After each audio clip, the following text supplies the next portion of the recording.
Hello, malt mates. Hello, pub pals. Hello, Whisky Curious. Hello, wonderful people. I'm Ralphie here in the Whisky Bothy. So, there's loads of bothies out there, particularly in Scotland. It's quite a tradition, actually, but there's only one Whisky Bothy, and you have arrived. I review whisky, and I also get my hair cut about once every 7 weeks, and I go to my barber.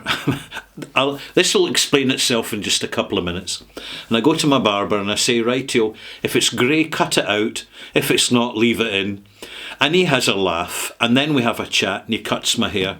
And at the end of it, I pay him his money for the haircut, and instead of giving him a cash tip, I give him a small bottle of really, really nice single malt Scotch whisky. His name's Jason, and he, like myself, he's a biker, but he does a bit more biking than I do. And he's an all-round good guy. We got on really well, and we're never short of conversation. And recently I popped in to make arrangements for a haircut, and he said, because he's just been in Ireland, and he says, here, I've got something for you. And he produced this, which, as you can see, I'm not getting the whole bottle. I'm just getting the tail end, and that's absolutely fine. This has been a loved bottle, and it's now in the position of getting a second dose of love. It's Hinch Distillery in County Clare, and this is quite an interesting bottle. It is Warehouse Number 3 Collection, a distillery exclusive.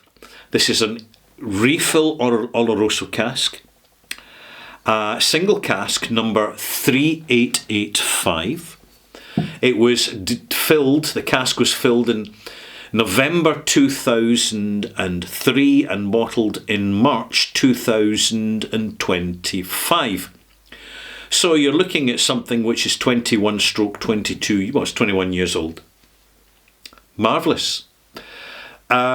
This is bottle number 248 of 296, and it's been bottled at 54.1%. So this is an older, matured, bottled Irish contemporary or modern style of whisky. And the information in the back basically says produce of Ireland, and that's about it. There is no additional disingenuous marketing flannel. And single malt Irish whisky, so this has been made in pot stills. I've had a couple of glasses, and I look forward to sharing it with you. But before I do so, it's coming out to meet me already. I need to state my disclaimers, because it is very rare in this channel, very rare, that I review bottles that I haven't actually bought. There we go. A little goes a long way with this. And so when we have that situation, I'm fully transparent about it. Not that I think for 1 minute that this was given to my friend as a marketing ploy. I think this has been bought at the distillery. And it's been thoroughly enjoyed by a number of folk, and he's just basically kept the tail end for me, because on my channel I don't review a lot of Irish whiskies because I'm simply busy with Scotch whiskies. And also, by the time Irish whisky comes to Scotland, it tends to be kind of expensive, and there's a number of reasons for this, but one of the reasons is that Ireland is a very expensive country to produce whisky in. I'm reviewing this because although it is an obscure bottling, it's a single cask, it's a distillery only bottling from a very nicely situated, productive and reputable distillery. I just think the experience is fantastic. There's a number of things about this which you get in Irish whisky that you don't see featuring so prominently in Scotch whisky. And I want to smell this, taste this, and tell you all about it. It is in the expensive side. There's no denying it. But I'm going to review this because on this channel here at the Whisky Bothy, I review as diverse a range of whiskies as I can. And increasingly these days, more of the whiskies I review are less available and less well known simply because, for a very simple reason, they should be more available and they should be more known. And when people are looking for them, they tend to become more available. And then in that case, we get to share better quality whisky, and particularly the availability of better quality whisky. That's what it's all about. Let's start with the nose. Completely unpeated. The ripe barley notes are very prominent. They're almost supercharged, impressively so. Even at 54.1%, which is a high strength. You could have it higher, but the amount of flavour that's been packed into that strength is nothing short of remarkable. Not only has the weight and the substance of this Irish whisky survived its 21/22 years, but it's done so without becoming dominated by the cask and without taking on too much of what you would call the age cliches. Now, the age cliches, you find them in Scotch whisky: leather armchairs, cigar boxes, and old books. This is what you get from really old casks that are just going a long, long distance. And I notice in Irish whisky, a little bit less of that happens. The downside is that any Irish whisky with a reasonable age behind it tends to be absurdly expensive, in my opinion. But one reason for this is because Irish whisky does not have enough independent bottlers to even the ballast of the ship. It's as simple as that. It's tangy. It's concentrated. There is this slight peach, slight banana, slight pineapple, concentrated note, along with some kind of rich, intense, biscuity presence, sweet and savoury. First taste.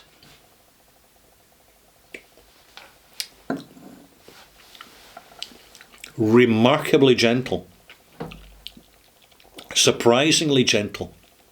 If you were to give this to an inexperienced whisky drinker, they would swear blind it was 40%.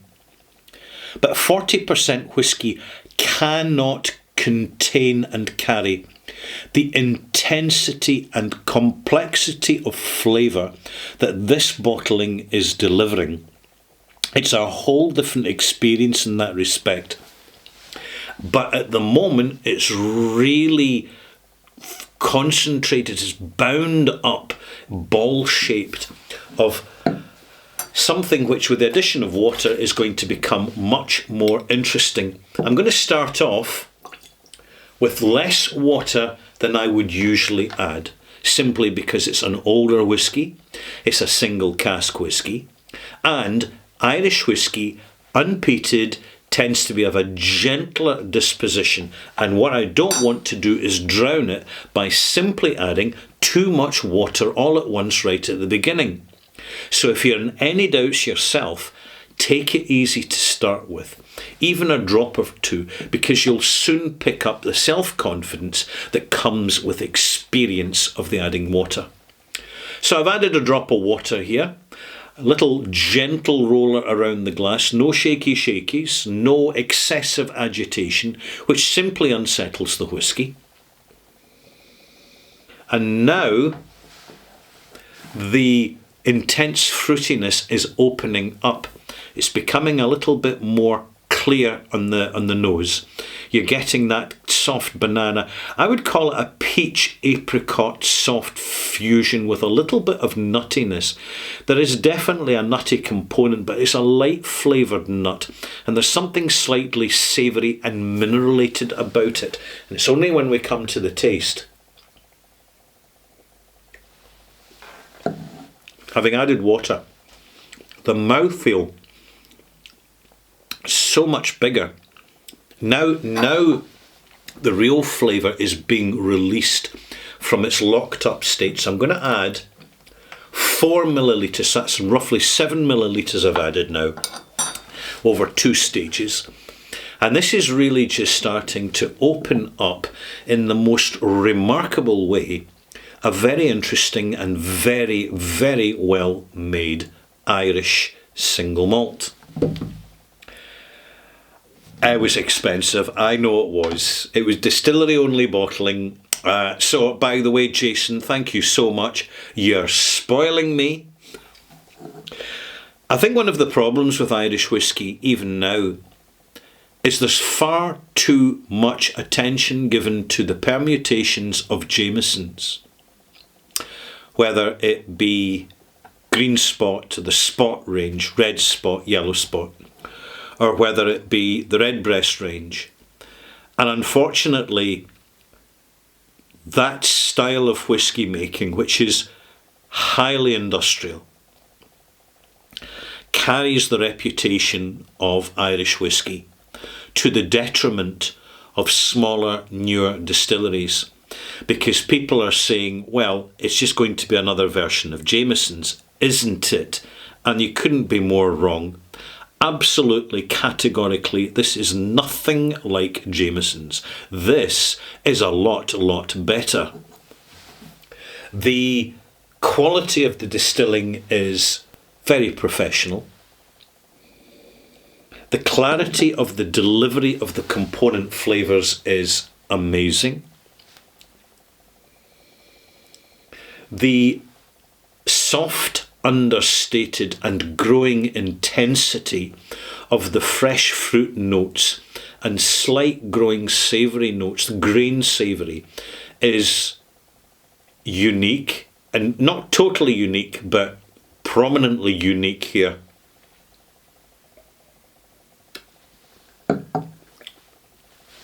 Real big barley sugar arrival. Strong sensation notes, sour, slight bitter, mineralated, hint of salt in there, as in salted caramel, that kind of salt delivery. In the development, it kind of opens up into more fruity components, but there's a touch of thyme and sage, some herbaceous stuff in with that rich, full, syrupy grain. And there's also a touch of Brazil nut. And Brazil nuts, when you taste them, they don't carry a lot of flavour, certainly not as much as hazelnut or almonds. But what they do have is they have a mineral, dry flavour to them, a savoury note in Brazil nuts. And that comes through in this whiskey. It's absolutely delightful. Maybe someday I will buy myself a full bottle of this. And I think it's about time that I took the opportunity of just talking a little bit about the new generation of Irish distilleries that we are waiting patiently to see in the shops at affordable prices. And I think that's one of the tough things that the Irish distillers have to face, is that the game's loaded against them, actually, and sales of whiskey inside of Ireland itself tend to remain quite conservative and institutionalised within people's mindsets. So people aren't really... There's definitely a very active Irish whiskey scene in Ireland, and those who are part of that scene are being well rewarded with some very impressive flavour profiles. Just the price can really go on the steep side when, for someone like myself, I'm looking at the range of what's available and how much it costs. But everything changes and nothing stays the same. But what does change slightly is the more you leave this whiskey in the glass with the water, the more conversation it will develop. But a word of warning, this is a quiet, understated, whilst intense conversation, but you will enjoy it. Well worth it, a very good ambassador for the contemporary quality of Irish whiskey.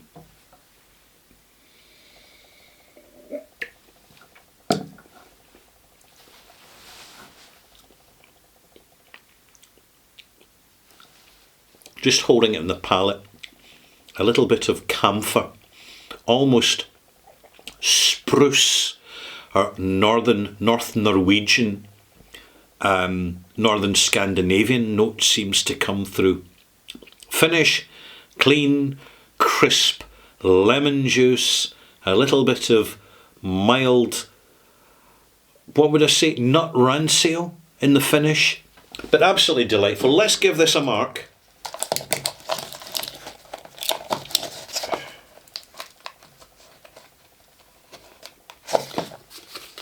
Very good stuff. 84 out of 100.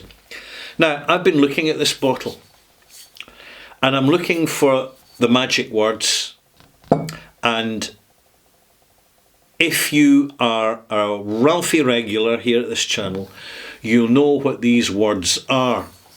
And I'm looking for the magic words, and I have found them on the front of the label, down at the bottom, and so I'm going to read them out to you because this is so important, and it is the future of Irish whiskey. It says here, cask strength, natural colour, non-chill filtered. Very, very important, that. But a word of caution, and I'm going to conclude on this. Irish whiskey may not be triple distilled. It can be double distilled. It can be 2.5 times distilled. But you will find the style of distillation, if they're encouraging lighter, intense notes through reflux in the stills, that you will not get as much Irish mist appear in your glass. And I really think that's something that Irish distillers need to work on, to get that Irish mist of authenticity into the bottle.